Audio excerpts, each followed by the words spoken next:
Okay, we're recording this on August 14th, 1996. We're talking with Don Gill about his impressions and ideas and his career in broadcasting. This is a part of the Nebraska Broadcasting History Project. Don, you spent a lot of time in broadcasting and a good share of it in broadcasting in Nebraska. How'd you get interested in the business? Well, I always was a radio listener as a kid for the old mysteries and what have you, and sports broadcast and the like. Grew up listening to Bill Stern and Terry Wismer, people like that.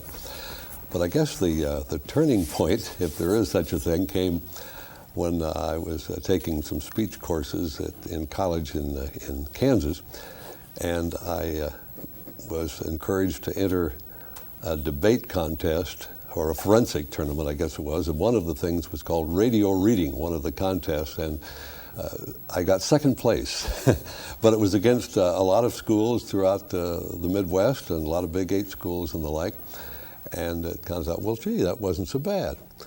And so that was kind of the first thing that interested me, and because of that, then I transferred down to Wichita State, which had a radio course then, and took some courses down there, and then the Korean War came up, and I was very high in the draft. So that summer I decided, well, I might as well go in and finish on the government afterwards. And it was kind of interesting because I was a company clerk overseas in Okinawa, and of course we had the radio on all the time, and Armed Forces Radio was broadcasting, and I kept hearing this familiar voice of this announcer.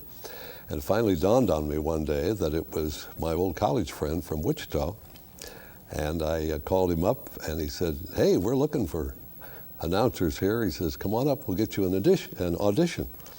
So I went up and auditioned for the job, and was fortunate enough to get transferred from my company clerk to Armed Forces Radio, which was an outstanding facility there. About 40,000 Americans on Okinawa, this was in the 50s, about like Grand Island. So it was a good audience, and we were on 24 hours a day, and I got wonderful experience doing everything, from normal disc jockey work to interviews to producing special programs to doing all the sports throughout the island. We did boxing matches, did baseball games, football games, what have you.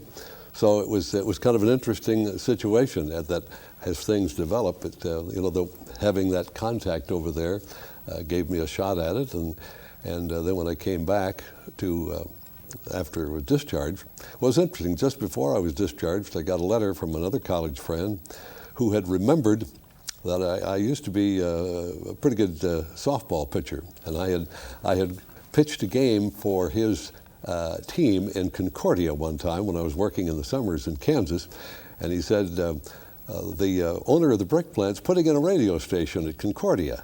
And of course he was thinking of getting me as a softball pitcher, not as a radio announcer, so we made contact through that strange thing. And I wound up being hired and going to Concordia in the spring of February of 1954, and we put the station on the air. KNCK. KNCK, Cloud County Broadcasting. And it was a great experience because I bought all the records, set up the program schedule, and we modeled it off the old Stores format in Omaha, which was music and news with some features. I remember we had the Bogart Star of the Day situation, first radio ads that Bogart supermarkets ever bought. We did a lot of innovative things for a little station, and it's interesting, that station signed on the air in 1954 and has always been in the black, made money from day one. So we all felt good about that the programming was sound, and of course at that time was kind of when it started, a lot of little towns started getting radio stations. And since that time, a lot of little towns around Concordia, Beloit and so on, have their own radio stations, Belleville and so on. But that was a big step at that time. And so that kind of started it off in '54. Now, Concordia, of course, is not very far from the Kansas-Nebraska borders. So right. Far the listeners could have been in Nebraska to that station, probably still are, for that matter. Could have been. What were your responsibilities in terms of KNCK, and how did they evolve, and how long did you stay there? Well, we had a great announcing staff of two. I signed on the station in the morning and worked through the noon hour at 1. And the second announcer came on at 12. We had two of us over the noon hour, and he worked till sign-off. And then we hired a part-time announcer who was out there, I think, all day on Sunday. And that's the way it went. You know, you work 6 days a week, 6, 7, 8 hours a day. The duties, of course, were, as I mentioned, bought all the records, lined up the programming that we would do, the features that we would have, you know, the anniversary show and the various newscasts and the things that we did. And then we branched out and did some sports broadcasts. We did some remote broadcasts. This went along for about a year or so on, and a year and a half. And then I had an opportunity to go to Hays, Kansas, which was an outstanding operation for small stations. Bob Schmidt, the operator down there, and since has gone on to have quite an empire of radio and television, now back to just radio stations. KAYS? KAYS Incorporated, And they were a next step up because they had an outstanding announcing staff, I felt, when I came there. And we did a lot of things down there too. We were very innovative in all the broadcasting. At that time, it seems like in the dark ages, but we were recording commercials on disc at that time. Remember those days?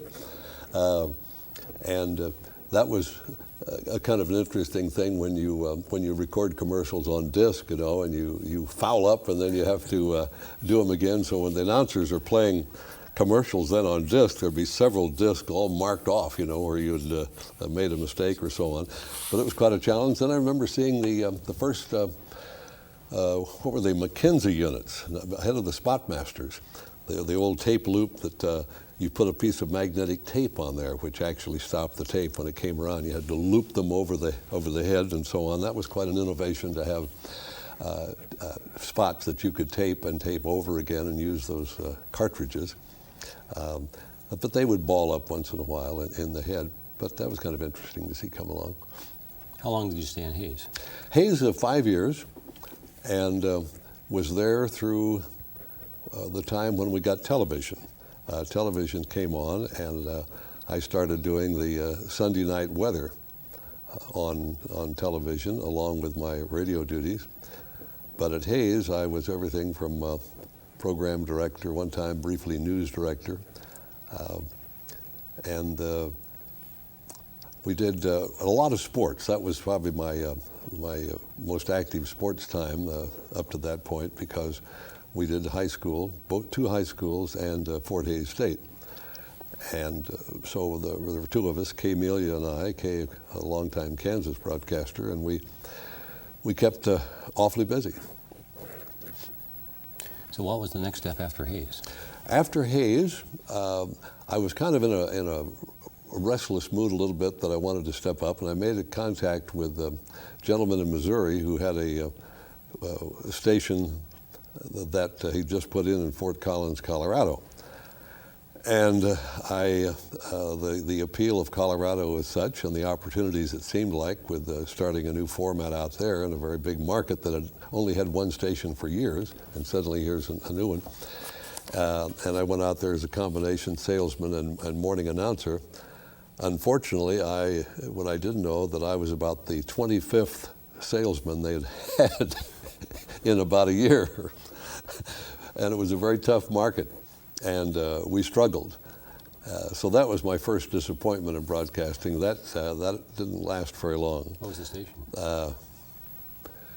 KX, isn't that terrible?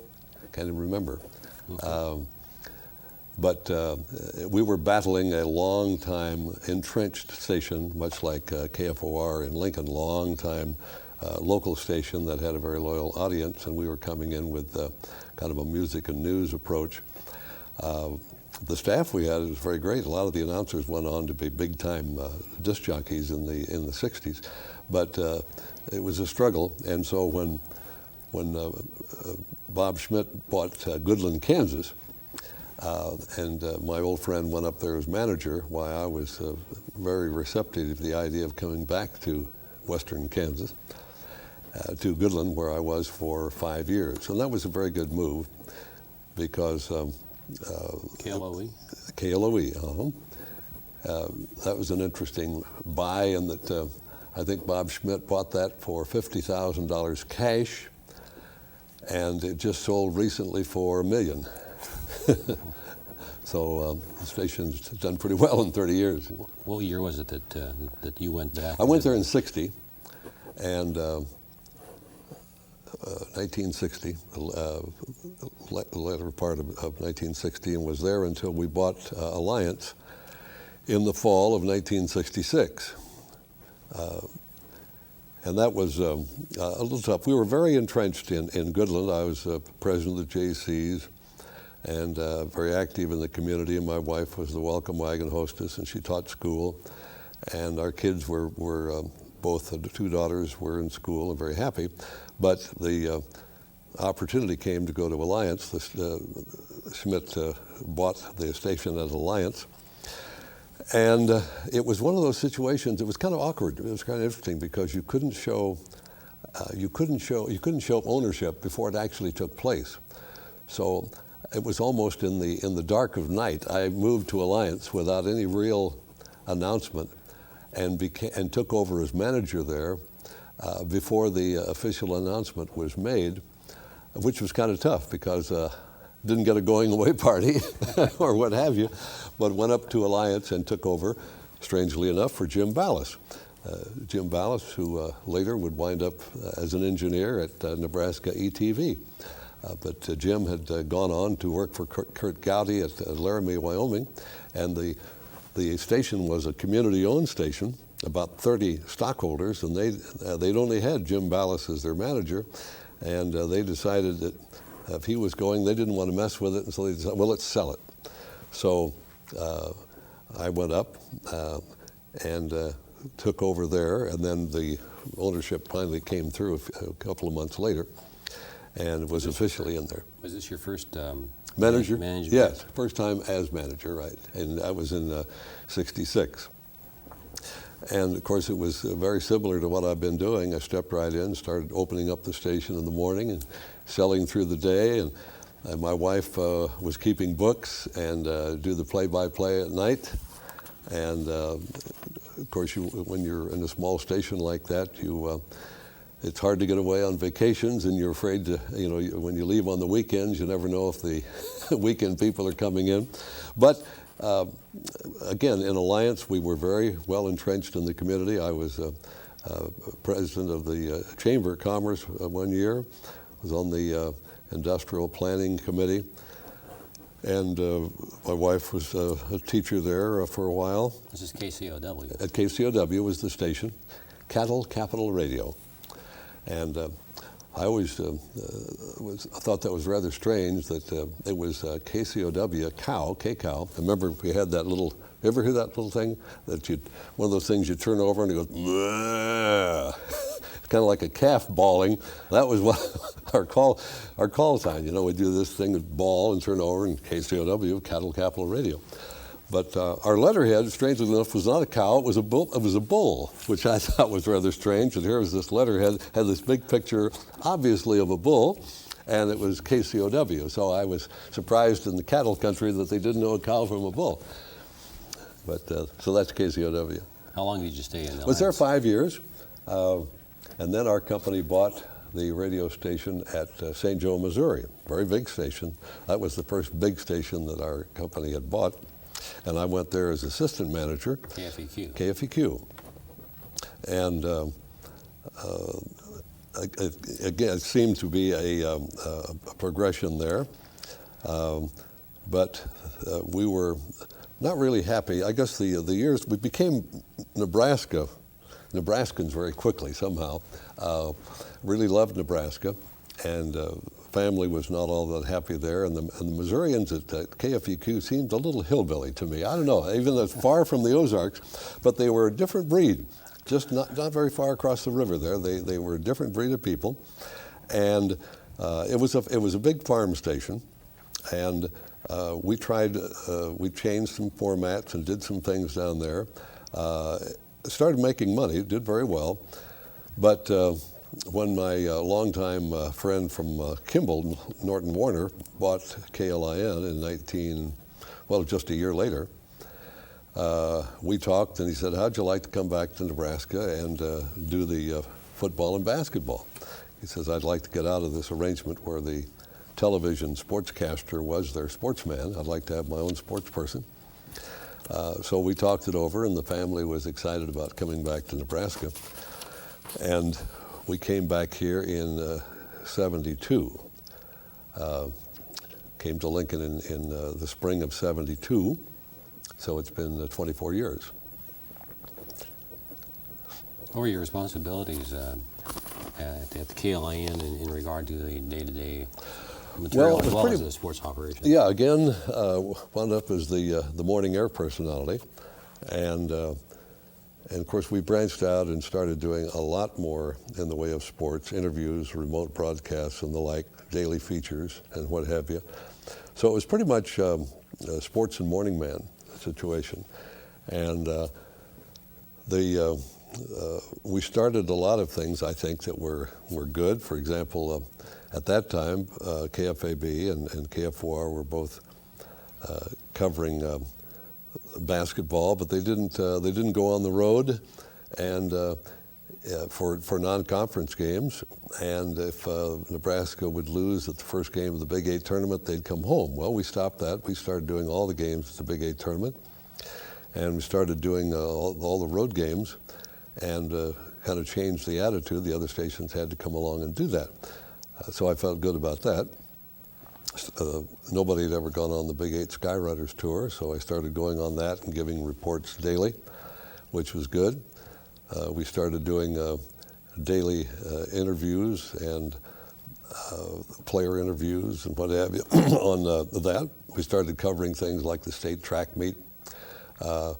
We were the first ones when they started broadcasting the high school tournaments that I'd hired some of your college announcers and place them with phones or remote Marty units or what have you at the various sites, and we'd start having hourly updates on all the games in progress around the city, which other stations are doing now. That was good. Started attending some functions and doing interviews around up in Omaha and the like. So we were pretty active and then when the station, then we built the new station out on O Street. I remember Helen Busalis dug the first spadeful there. We had a little ceremony. And the KLIN studios. Yes, the new studios out there. Very innovative. That the studio, the control room was designed specially, and it was a stand-up operation, which hadn't been done there before, where the announcers would stand instead of sitting. And Helen Busalis was the mayor at the time. Helen was the mayor at that time, and she came out and dug the first shovel full of dirt for the new building, which they called Broadcast House. It was a two-story colonial. Kind of interesting, Mr. Warner had a lot of ideas. If you'll notice the building, it has pineapples all across the top of the building. He'd taken a tour of the South and found that the pineapple was the symbol of hospitality in the South. So they put the pineapples up there, wanted to have this colonial approach, and there was a big sweeping colonial stairway as you come in. And it was a very beautiful place to work. And it continued there as in sports and morning person. And then I can't remember the exact year that it kind of evolved into a station manager. But I would say, I think it was probably about the last 5 years I was there. So I was at KLIN from 72 to 85, and probably the station manager from 80 to 85. Talk about doing sports, Don, first in high schools in the rural areas, and then we'll come back to the university sports pictures. You've told a story that I recall well about doing high school broadcast by yourself. Well, you know, I think back, my love of play-by-play started very early because, and this is not unique. You know, you go out and you watch some kids play basketball in the driveway today, and they'll be doing a little play-by-play as they do it.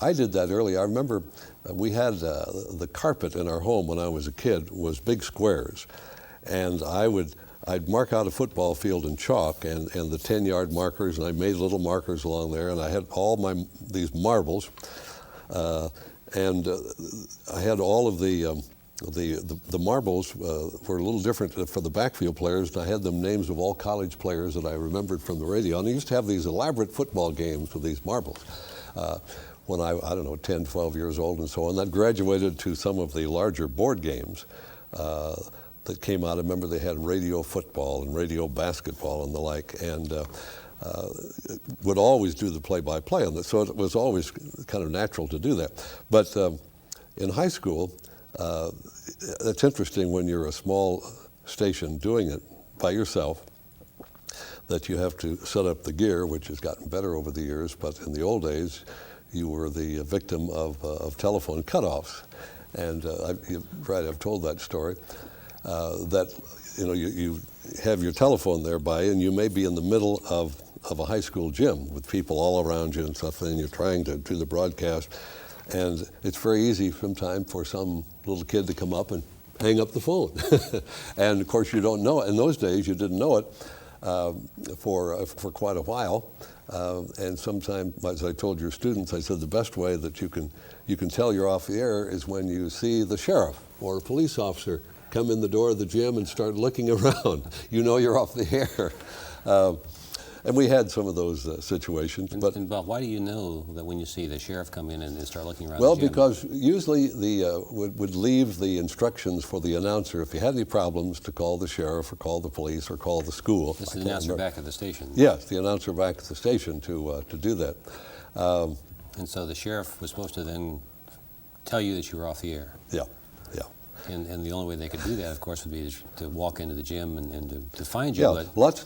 I should correct that and say that probably what they would do would more or less, somebody might come up and tap the phone, so so it's still off the hook, so your announcer can't call you and let you know.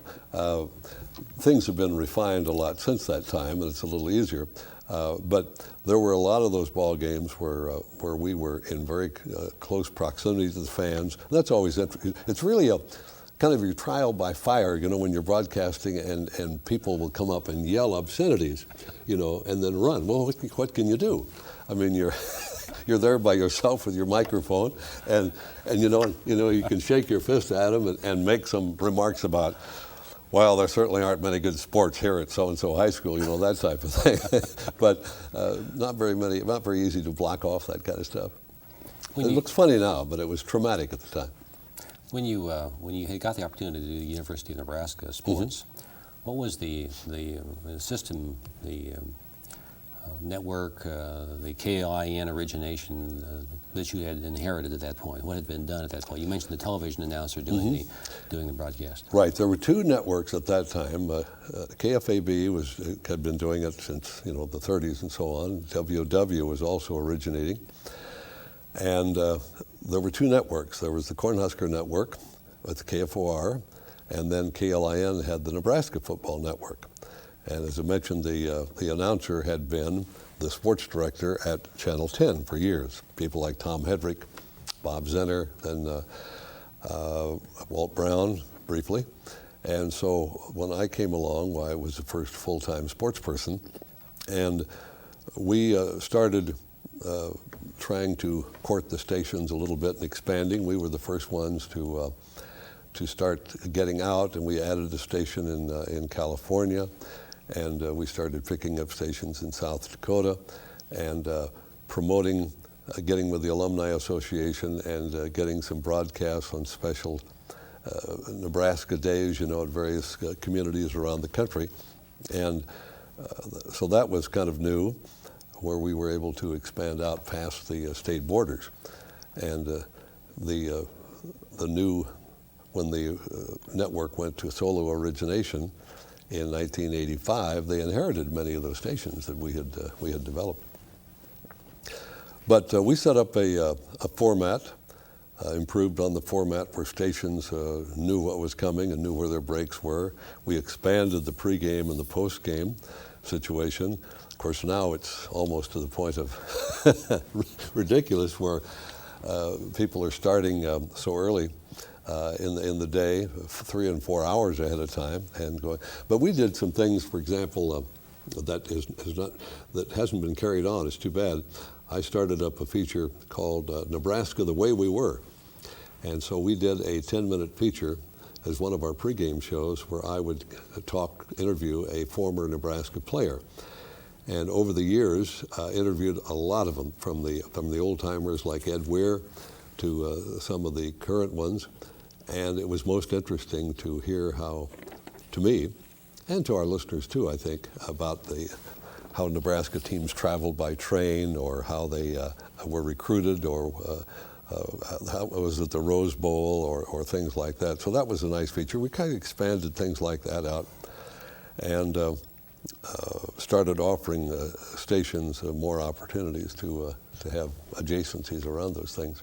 What was you mentioned when you were doing play-by-play on the high school level, it was basically you were the technician, you were the color guy, you were the play-by-play guy, you were the producer. I don't think I ever had, in the small stations at Concordia, Hayes, Goodland, so on. I don't know if, it was very rare that I ever had somebody come along. And so you set it up, you read the commercials, you're on your own. You do the halftime interview. And in some interesting places, I remember at Hay Springs, Nebraska, the only place you could see the entire field was from the second story library window.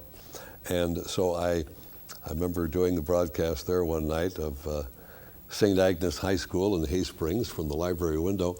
I've done broadcasts from hay wagons, from school buses, hillsides, on telephone poles. One night that I did have somebody, when I was in Hayes, we went to do a game between a team that had, a Kansas team that had won like 40 straight games. And they were playing another school that the salesman went out to this small town and sold the broadcast. Neither town were in our listening area. Nobody could, but the salesman said, look, you're going to upset those guys, and the people in Hayes want to hear it.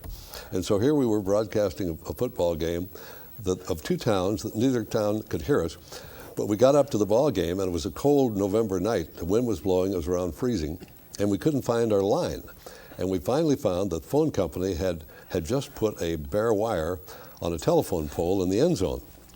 And we looked in our gear, and we didn't have any extension cords. So it's about game time. So finally, we pulled up our car, station wagon, right next to the pole, and we had just enough wire off the pole to hook up to our remote gear, and I did the game in the front seat of the car.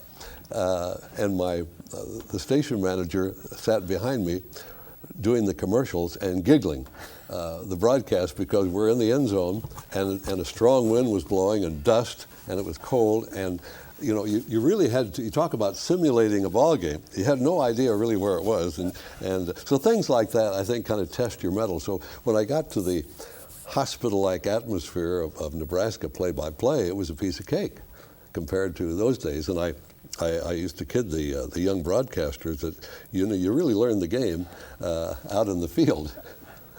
What was the crew situation like when you did a Nebraska game? Who was with you? Well, we had a color person, and we had several over the years. The last, Mark Almond, Dick Janda in the last few years. But that person was basically responsible for additional information and halftime interviews and what have you. We had a stat man who would keep track of the statistics, and for many years Larry Rice, the manager of KBRB in Ainsworth, was my stat person. And then I would have a spotter for making mostly for the other team, because I would know Nebraska. I knew Nebraska. I didn't need any spotting on that, but it was helpful for the other team and the tackles and the like. And so we had 1, 2, 3, 4 across the front row, and then we had an engineer behind us, and then we had a kind of a director next to him, kind of a gopher director type thing. And that was our crew at home. On the road, we'd have maybe one less. And we would get to the, I don't know how much you want about the setup on things, but we would get there early and set up the, all the microphones and what have you, and test out the lines and what have you. We would have a remote. We had a remote person on the field that would operate with a Marty-type unit or something for on the road. We had a remote person down there, and that was very helpful for injuries and what have you that we didn't know about. We also did the Tom Osborne show immediately after the game in those days. Nowadays, it's delayed until, people are home and having a few drinks before the coach's show comes on. Then it was immediately right after the game, which we thought was a great feature.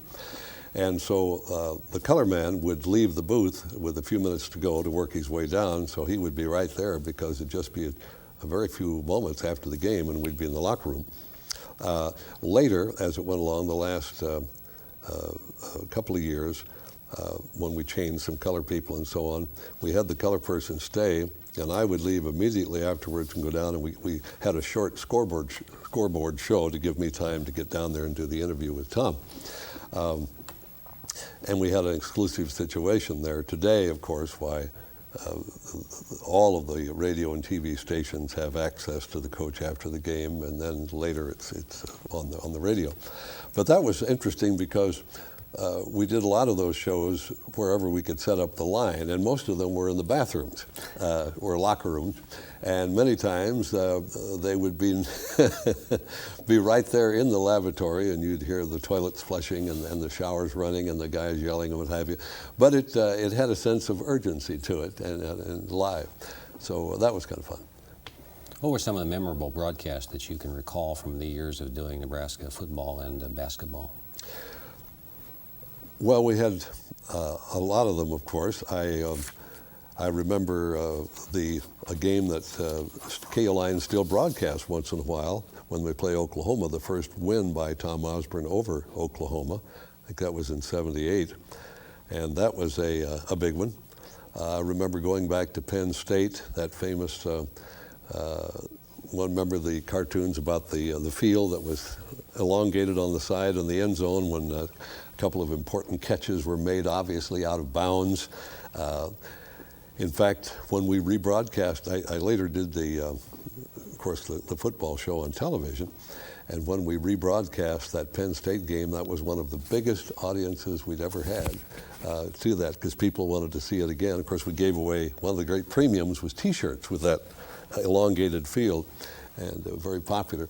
But that was exciting going back there. It was exciting in several locations. The first broadcast I did, we lost. I felt bad about it.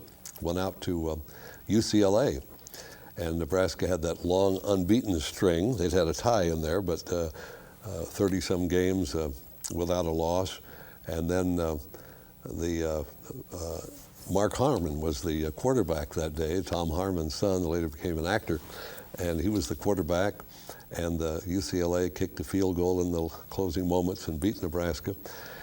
And I felt badly about that. But the next week we went back to Army and did the Nebraska Army ball game. And the exciting point about that was that one of the defensive backs for Nebraska was an Alliance boy, Randy Borg, whom I had broadcast games for many years out at Alliance. And he took a punt one time and ran about 70 yards for a touchdown. And that was pretty exciting to see a former high school friend score on a play like that for Nebraska, even though Nebraska won 77-7. It was no contest, but I remember that run.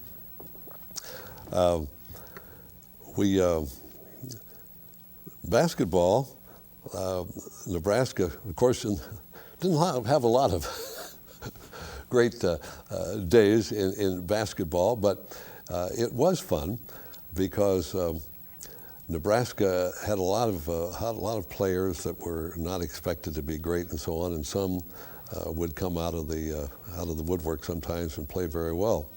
I'm trying to think of any interesting situations with basketball. Who were some of the coaches in the basketball team? Well, when I got there, Cipriano was the coach, and Joe was an interesting character. I guess I do remember the last, Joe died. His funeral was the day of the first game of the year that year. And we went to the funeral that morning, or noon or whatever it was, and then played, I think, Wyoming or somebody that evening, and Mo was the coach in there.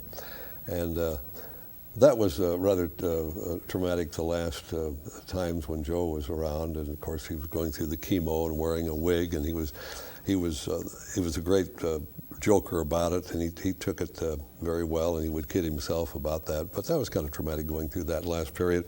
I do remember the winning the tournament, the NIT, getting to go to New York.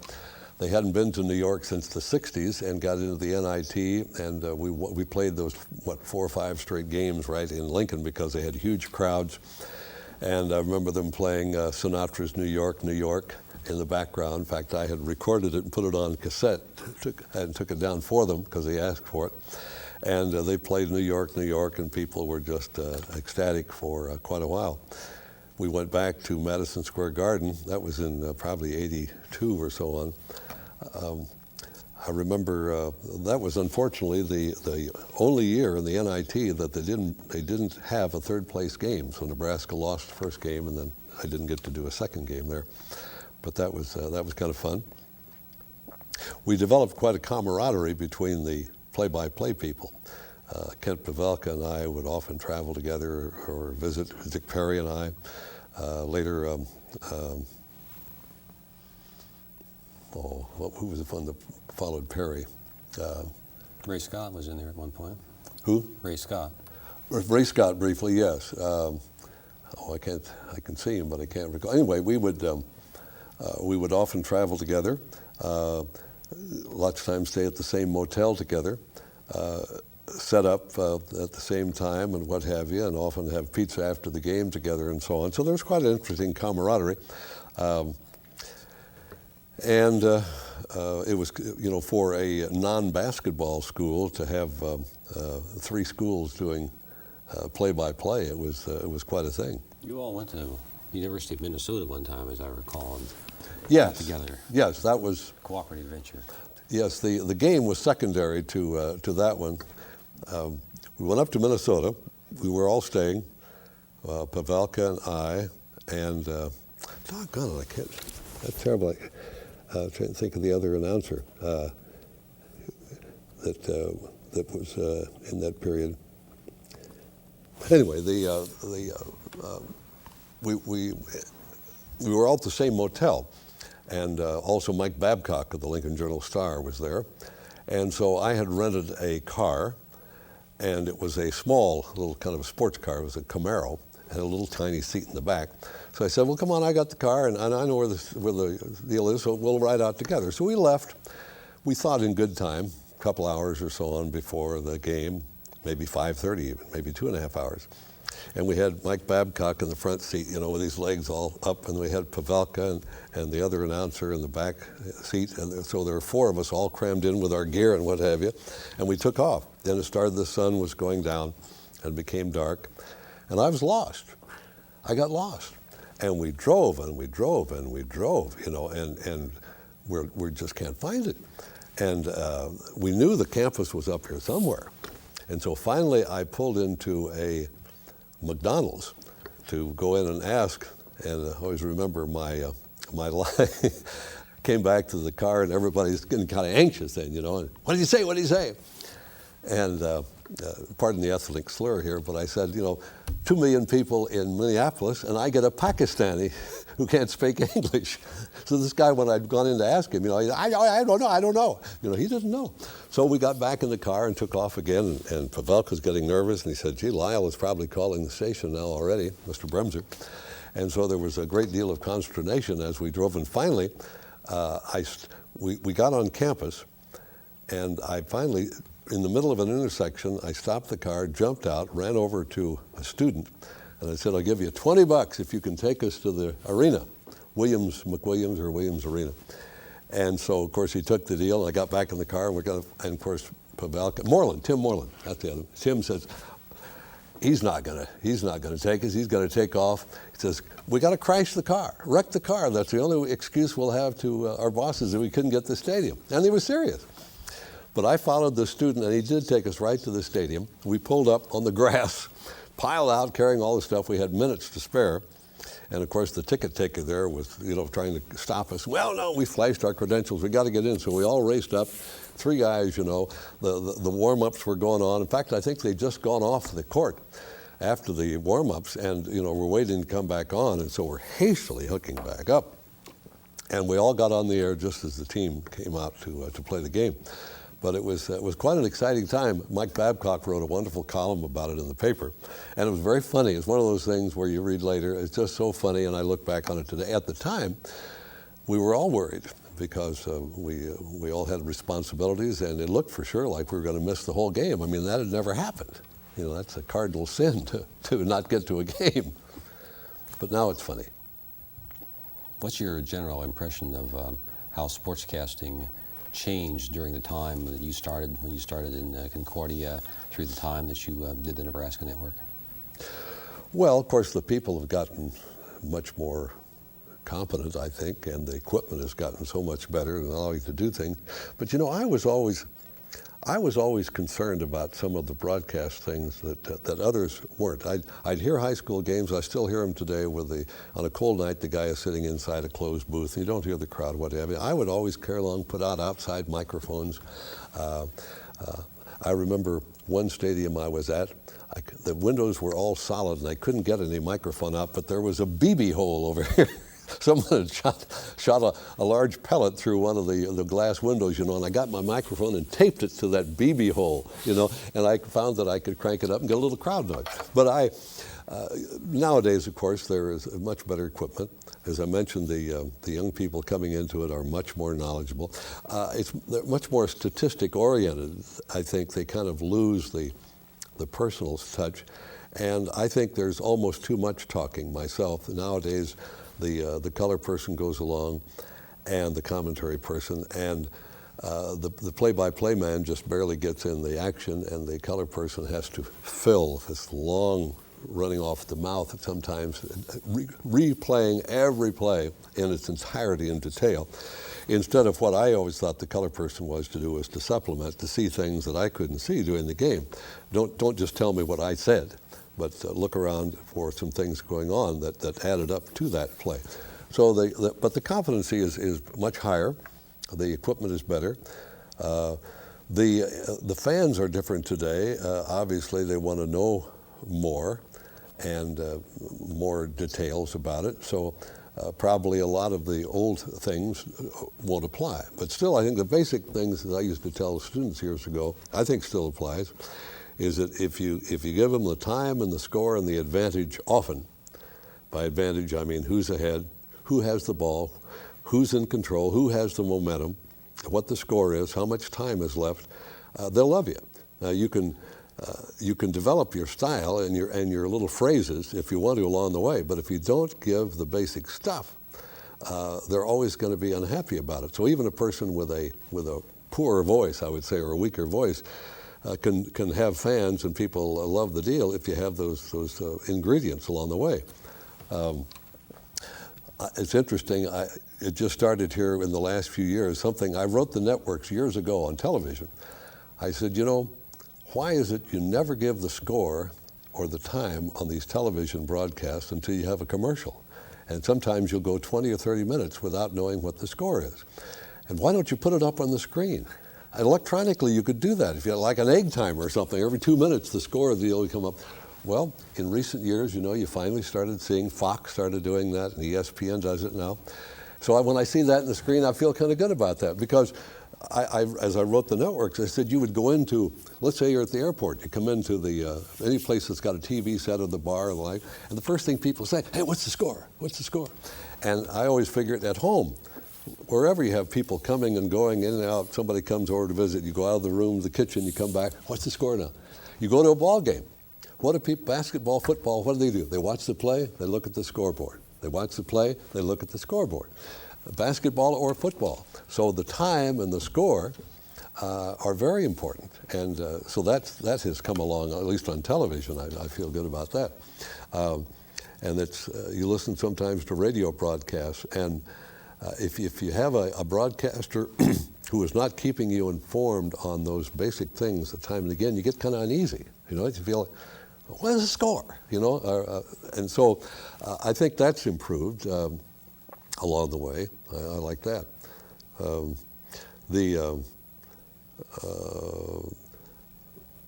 The radio part of it, after it started getting into the color and the remote things on the field and so on, it's stayed pretty constant since then. There's not much. I'm interested to see what they talk about. The new network is going to have all these new and innovative things. I'll wait to see what they can put in. Don, during the 50s, 60s, 70s, and 80s, how important is sports to the idea of community for the local radio station? Well, it was everything. A real magnet, because smaller communities, sports was one of the common threads. And now it's got even greater because you have girls' sports, and there are volleyball and girls' basketball and girls' track and the like. And so a small station today, their sports club has to do a lot of stuff, and their sports unit. So I think it is very important. You get a lot of commercial backing for sports that you might not get elsewhere. It's in a smaller community. You go out to Aurora or Grand Island or Hastings or Alliance or Broken Bow, what have you. I mean, that's what they talk about at the local cafe or the bar or what have you, the high school sports. So it's something that still is there. A lot of things people don't feel they have control or much involvement in their school anymore. The policies are set here and the such and such and got it. But they can still get into sports and talk about it and second guess the coach and all. So it's very important. Now let's change the channel here slightly and talk about how you brought your expertise in terms of a community and management and presentation and so forth to public broadcasting, and talk about how public broadcasting, what its role in society happens to be during the time that you've been in it. What happened in the 80s and has moved into the 90s now? Well, of course, my role in public broadcasting is basically in fundraising, but that involves a lot of public relations. We've seen a lot of changes over the last decade in broad telecasting.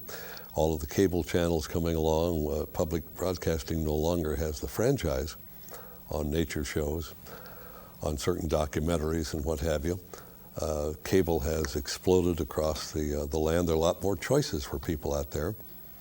So over the years, we have seen a lot of things change programming-wise. Public television has come along and kind of rolled with it.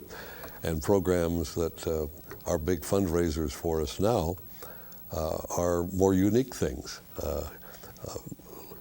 Motivators, what have you. The big concerts still are popular. As far as my role, I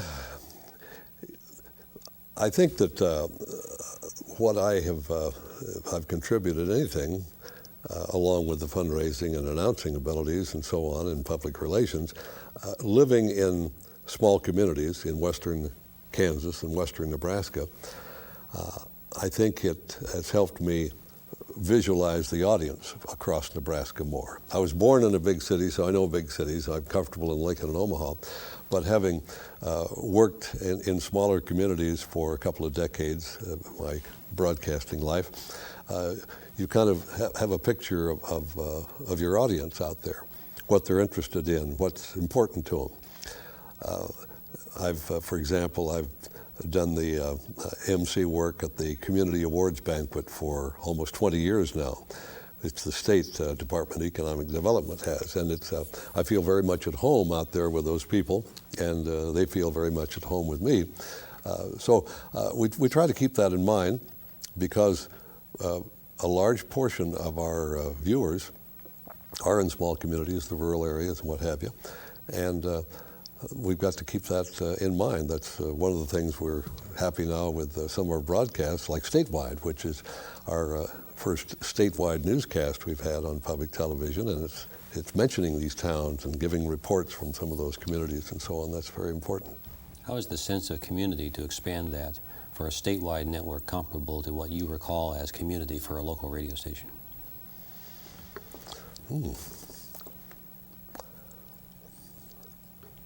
Let me think about that one.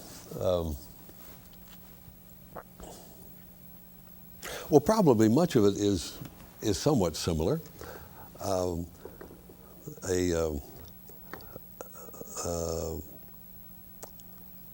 don't you rephrase that question? Well, you indicated that, of course, one of the advantages that you have is that you have lived in many different locations in a lot of different towns, and you understand the people and the situation with some programs, such as statewide, the show that combines a lot of news elements from stations across the state, provides a sense of what our town is and who our people are and so forth. And I guess I'm interested in how a state network can bring a state together like a radio station can bring a town together. Well, you know, public television is an interesting animal because everybody has their own individual idea of what it should be.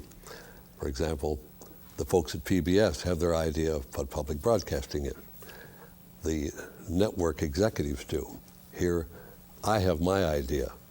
John behind the camera has his idea of various things. And that's one of the things you have to remember is that everybody has these ideas. We ought to be doing more of this, less of this, we ought to be touching this. And actually the schedule that finally comes together and is generally pretty well received, it's kind of miraculous.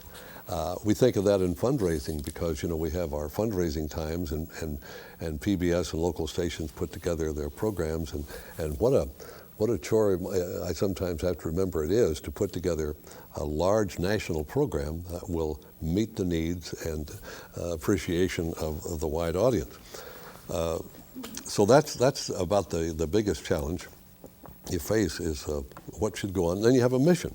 You know, your mission is to serve the people and their needs. You've got, but there are people out there who would only like to have programs dealing about economics or agriculture or what have you. Other people want to touch the social issues, you know, of everything that's going on today, from AIDS to you name it.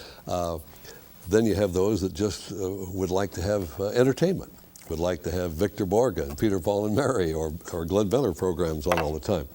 So, but in a way, that's what public television is for. It's the only channel that attempts to do everything. Because today you got news channels, sports channels, golf channels, garden channels, you name it. You got this whole lineup of target audiences. And here's public television trying to do it all. We're doing sports, we're doing documentaries, we're doing music shows, we're doing outreach programs on social issues of the day. And as management has always said around here, there is a need for one channel, a state network, in a non-commercial atmosphere will have this type of programming for people without the interruptions, the commercial interruptions. And even as a commercial broadcaster in the years I was that, I appreciated public broadcasting. I thought it was needed. There were some, of course, that were very vocal about their displeasure at public broadcasting, thought it was a threat. But I never viewed it as that. There were things that public radio and public television could do and do very well that the commercial broadcasters didn't want to touch, and it would not be covered unless they did it. After we finish this television interview, you're going to go do a radio program on the for the public radio network. Talk just a moment about what that is. Well, one of the things that was a little lacking on our public radio network was a program of what I call big band swing. Public radio has had a lot of course, very heavy in classical, very much into jazz. By that I mean jazz, small groups, long arrangements, what have you. But the big band era, the swing era, the dance era, of the dance orchestras, swing orchestras, and so on, I didn't feel was being covered, and yet there are millions of people who love that kind of music. So I mentioned it to the people in the public radio network, and they were very delighted to accept me as a volunteer to do that. So I do that show once a week on Saturday nights, and get a surprising amount of response to it around the state. All the music is my own, and I have the freedom to say what I want to say about things. Of course, it's not controversial, although I might say that once in a while some of the music of today is compared to some of the music of the past. But it's been a labor of love, and seems to fill a need in there, along with the lineup on Saturday night, which has some various some things of jazz and big band and the like. So it's been fun.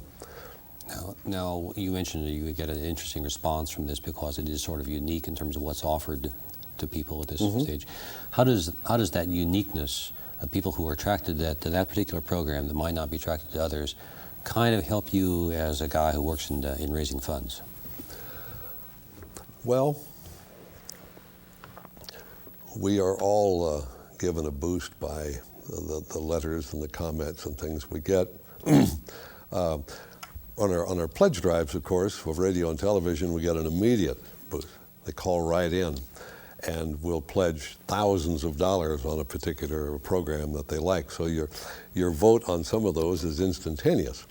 On others, it takes a little longer. For example, on my radio program, I'll have college students, I'll have senior citizens, I'll have 30-somethings or 40-somethings, in the grocery line, or who knows, will come up and say, I really enjoyed that show. And sometimes I'm kind of stunned, or I will have people come up and say, oh, I recognized your voice over there. And you forget that your voice is very, very important. And, I guess being in broadcasting for 42 years, you forget about the trademark that you have, or the calling card of your voice. And I guess I'm recognized a lot for television, but it's amazing the amount of times people will come up to me that have heard me talking to somebody, or come across the room and say, you're so-and-so, aren't you? And so it's kind of interesting. But you have to weigh the input that you get with what your mission is. And obviously, that's a very tough chore in programming, both radio and television, public broadcasting. You can't just put on a schedule to satisfy the most people most of the time. That's not the mission of it. But in that schedule, where you are fulfilling your mission, there are things you can do that are fun and do reach enough of an audience to justify it. And that's one thing that we do on Big Band Spotlight. Don, what have we not talked about that you would like to talk about? Oh, one thing we hadn't is the great gains that women have made in broadcasting. For example, when I started, there were no female announcers, and it just wasn't thought of. I mean, you just didn't have them, and so we have seen over the years women come along, and you hear on any radio station or television station come along, and they are, in fact, it's now so equal, I mean, people don't even talk about it, really. And that's interesting. I still am not all that comfortable with some of the women doing sports, the things they do, but they have, in my opinion, they've got a great bit of leverage there, because some of these women on telecast can go up and get a comment from some coach or so on. He might push aside a male guy, but he's not going to get tabbed for discrimination by shoving aside a woman. So I think that there has been a great advantage for the networks to have some of these women on the sideline or next to the court, because just for that very reason, they won't turn them down.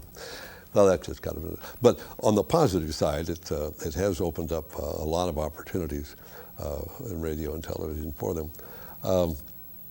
I guess another thing that we haven't talked about, I am kind of disappointed that the floodgates have been opened up on all the things that are on radio and television today. And it's like radio, when I started, you couldn't talk about gambling, you couldn't talk about fortune telling, you couldn't mention hard liquor, you couldn't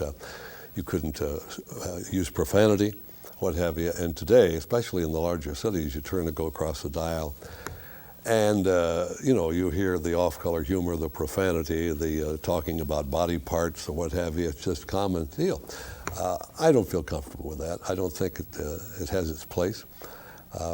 Now on cable or some of these channels and so on, where there's a restricted audience and what have you. But I think a lot of that has gotten a little too loose for me. I don't appreciate it. Don, I guess we've come pretty close to the end of the time that we've borrowed with you for today, and Hope that hasn't been a total loss for you. We thank you very much. You've covered a heck of a lot of territory, from the radio stations in Kansas and western Nebraska through Missouri, and the sports broadcasting and the public broadcasting, and we appreciate it very much. Thank you. 42 years of broadcasting we can't sum up in this short an interview, but we appreciate what you've been able to do for us. Thank you.